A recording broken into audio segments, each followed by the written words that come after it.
మాట్లాడవలసిందిగా కోరుతున్నాం. ములుగు నియోజకవర్గ ప్రజలను సందేశించి సమావేశంలో మాజీ కేంద్ర మంత్రివర్యులు మిత్రుడు బలరాం నాయక్ గారు ఈ కార్యక్రమాన్ని ఇంత బ్రహ్మాండంగా ఏర్పాటు చేసి ఇంత రాత్రైనా వాళ్ళ మీద ఉండే అభిమానంతో ఇక్కడికి విచ్చేసిన తీసుకొచ్చిన మాజీ శాసనసభ్యులు మిత్రులు పోడెం వీరయ్య గారు, అదేవిధంగా మీ అభిమాన నాయకురాలు మా అక్క సీతక్క గారు,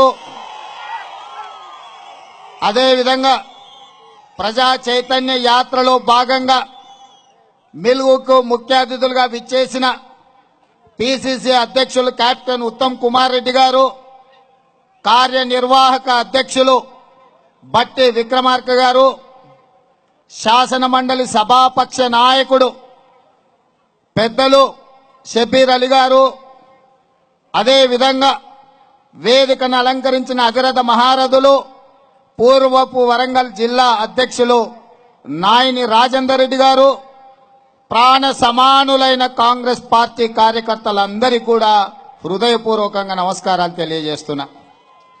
మిత్రులారా, ఈ ములుగుతో నాకు అవినాభావ సంబంధం ఉంది.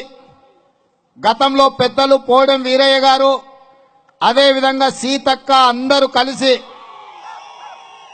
కేసీఆర్ గారు ఇక్కడికి వచ్చినప్పుడు సమ్మక్క సారలమ్మ జిల్లాను ఏర్పాటు చేస్తానని పొద్దుటిపూట ఇక్కడ చెప్పి ఇది మర్చిపోయి రాత్రిపూట చెప్పిన భూపాలపల్లి జిల్లాని ఇచ్చిండు.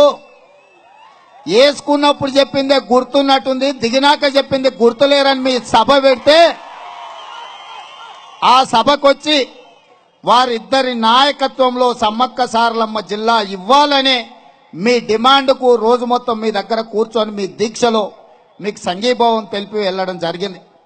అదే కాదు, ఆదివాసీ బిడ్డల కుంభమేళ దేశంలోనే ప్రతిష్టాత్మకమైన కోట్ల మంది వచ్చే సమ్మక్క సారలమ్మ జాతరలో తెలంగాణ రాకంటే ముందు, తెలంగాణ వస్తే సమ్మక్క సారలమ్మ జాతరను జాతీయ ప్రాజెక్టుగా చేస్తా, 100 కోట్ల రూపాయలతో ఈ ప్రాంతాన్ని అభివృద్ధి చేస్తా అని సమ్మక్క మీద ఒట్టేసి చెప్పిపోయిన చంద్రశేఖరరావు ఈనాటికి కూడా సమ్మక్క సారలమ్మ జాతరకు రాలేదంటే మనుషులే కాదు దేవుళ్ళు సైతం చంద్రశేఖరరావు గారి చేతిలో మోసపోయిందని ఈ సందర్భంగా చెప్పక తప్పదు. నేను అడుగుతున్నా, ఇక్కడున్న మిత్రులందరూ ఆలోచన చేయండి. మీకు ఈ ప్రాంతంలో మైనింగ్ యూనివర్సిటీ రావాల్సి ఉండే, అది ఇవ్వలేదు. జిల్లా ఇవ్వాల్సి ఉండే, అది ఇవ్వలేదు. అత్యంత పురాతనమైన ములుగు రెవెన్యూ డివిజన్లో బస్సు డిపో రావాల్సి ఉండే, అది ఇవ్వలేదు. కనీసం మహిళా డిగ్రీ కళాశాల కూడా ఇవ్వలేదు. అపారమైన అటవీ సంపద, అపారమైన జలపాతాలు, ఖనిజ సంపద, ఎర్రమట్టి, డోలమైట్, నల్ల ఖనిజ సంపదను టిఆర్ఎస్ పార్టీ గోదావరిలో ఉండే ఇసుక, వీటన్నిటికీ కేసీఆర్ కు దోపిడీ చేసుకోవడానికి, ఆస్తులు సంపాదించుకోవడానికి ఇవాళ ములుగు పనికొస్తుంది కానీ అభివృద్ధికి మాత్రం ములుగు కనిపిస్తలేదు. ఈ సందర్భంగా చందూలాల్ మంత్రివర్యులు గారి గురించి 2 మాటలు చెప్పాలి. 1985లో మొదటిసారి మీరు ఓటేసి గెలిపించారు.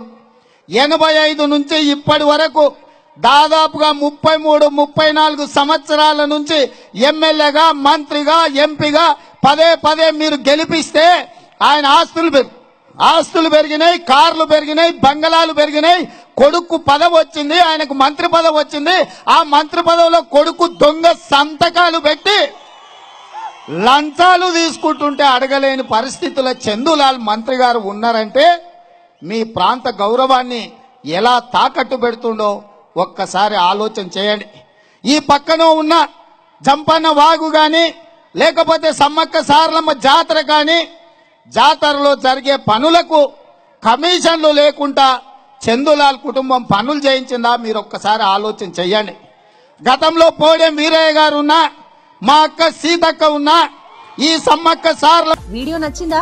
అయితే ఓ లైక్ వేసుకోండి, లేదంటే ఓ కామెంట్ చేయండి. ఎప్పటికప్పుడు మా వీడియోస్ చూడాలంటే సబ్స్క్రైబ్ చేసుకోండి.